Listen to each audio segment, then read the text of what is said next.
Hello and welcome. We're doing another video. In today's video, we'll be talking about the top teams in the Ultra League. My name is Yasser. I'm a Twitch streamer. I stream on Twitch during Friday and during the weekend at twitch.tv/YasserElite. I also post some content here, so if you are new to this channel, make sure to subscribe so you can get the latest, best content and about Pokemon GO PvP.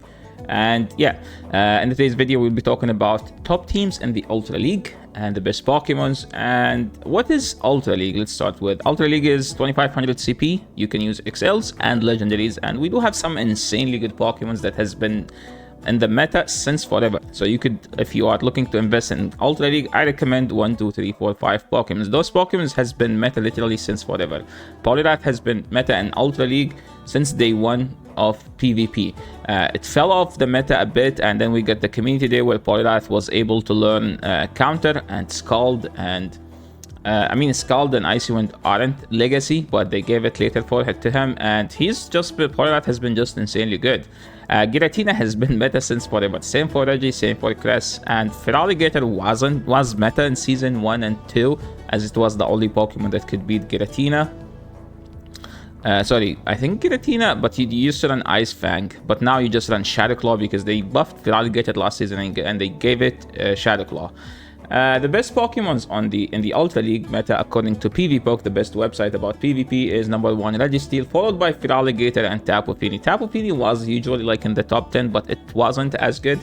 But now it's like much better because they gave it access to Nature's Madness. Nature's Madness is capable of dropping your defense even if you shield, which make it insanely good. Like in situations where you know that the opponent will shield, you're just gonna throw Nature's Madness because it will drop their defense, and then your water gun will start doing more damage.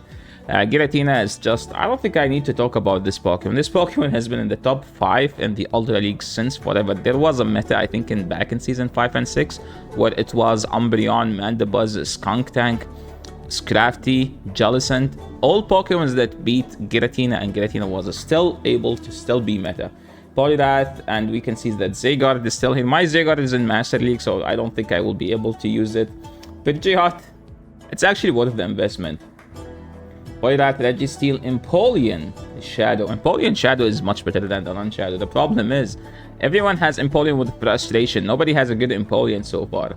And now, I divide the Pokemons in this league into like 3 different categories: good leads, good safe swaps, and generalists, which are good everywhere.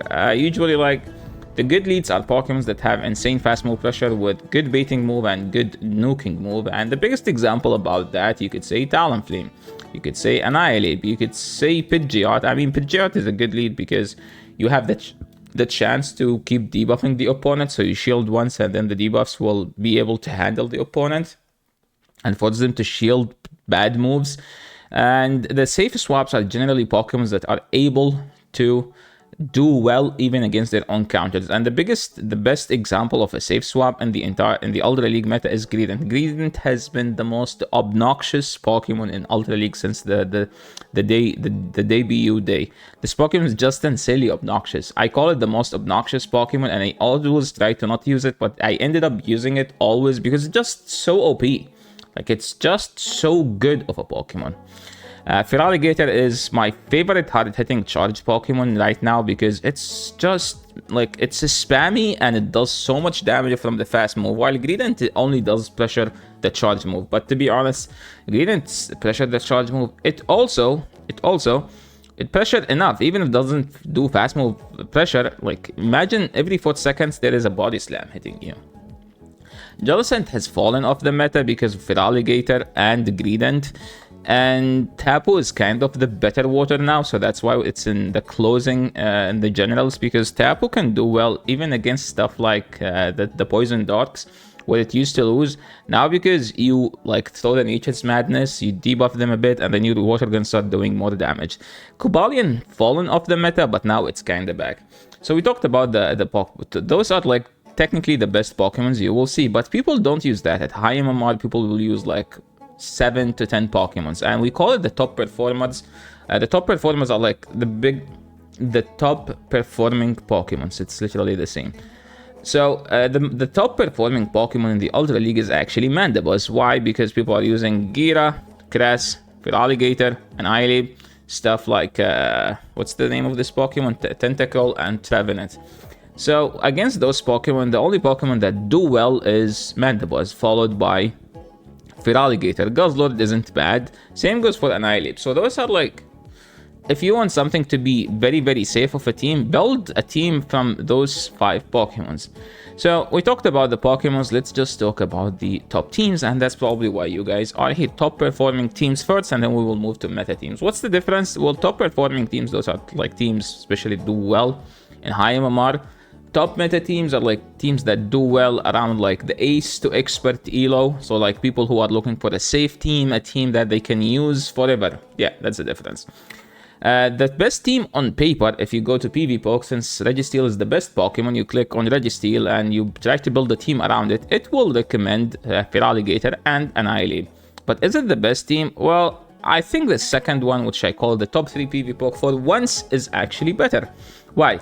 Because Tapu Fini now, as I just mentioned earlier, is like extremely safe and extremely good to use because of Nature's Madness. So you could just run this team, which is Reggie, Feraligatr, and Tapu Fini.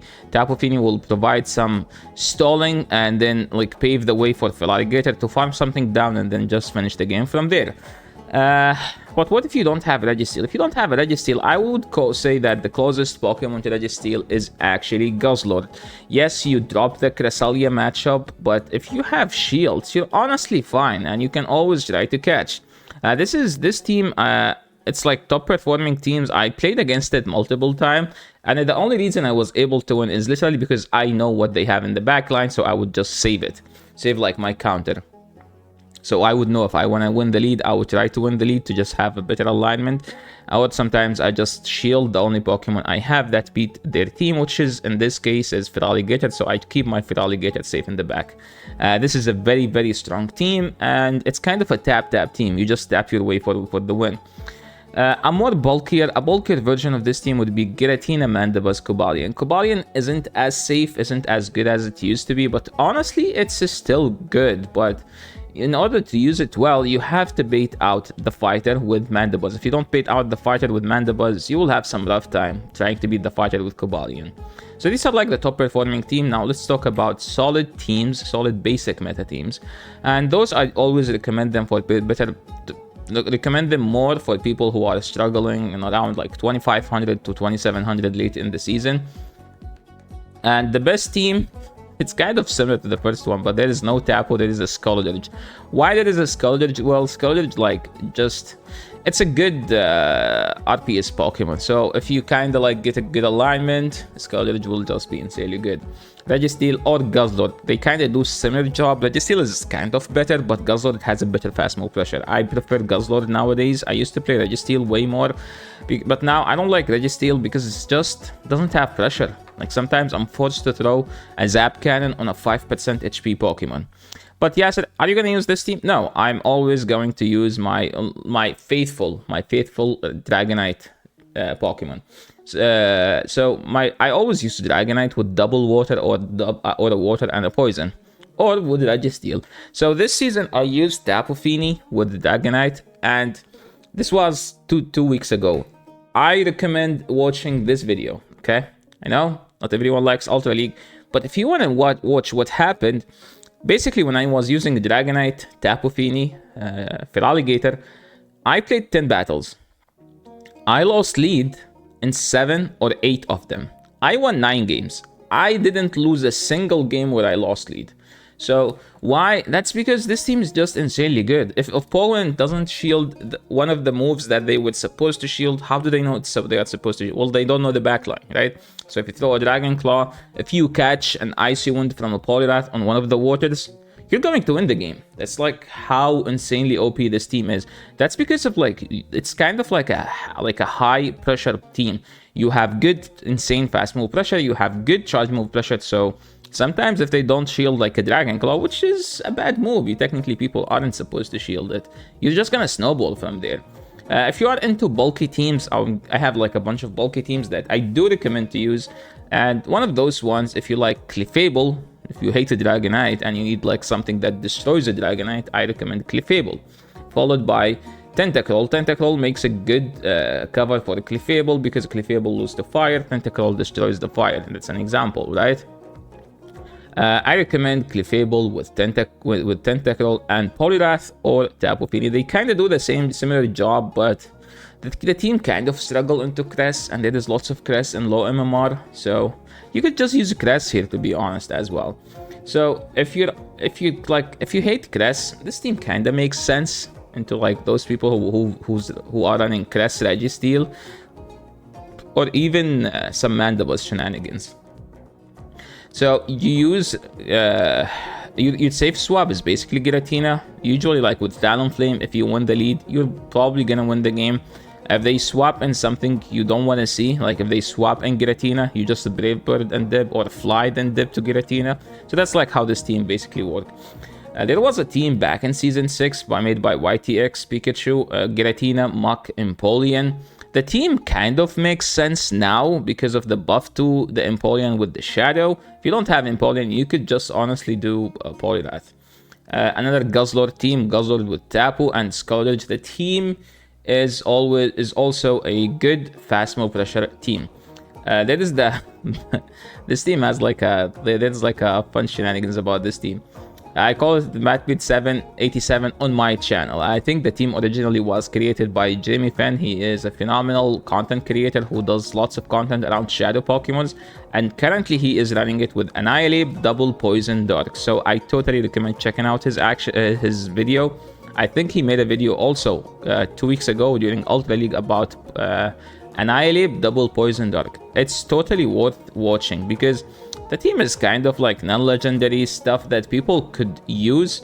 Or you could also check the video on my channel, Legend in the Ultra League with non-legendary team, Feet Matbeat. Now, if you hate Feraligatr, this is the team for you. If you see like people are using Feraligatr a lot, you could just use this team, and it's the 3 Pokemon that destroys it. Lantern with Water Gun. You have to run Water Gun because Spark is bad. And Virizion and Degradant. More Lantern teams. I think this is kind of a better Lantern team. So technically, you have a better coverage now because Lantern doesn't run Spark anymore. So stuff like Poliwrath are kind of scuffed. And yeah, I tried to keep it shorter than before because I made a video about Ultra League couple weeks ago. So yeah, thank you so much everyone for watching. This is the end of the video. If you like this video, please leave a like. If you are new to the channel, make sure to subscribe. And yeah, enjoy the rest of your day, night, or whatever you're having. Thank you so much for watching. See you in the next one. Peace.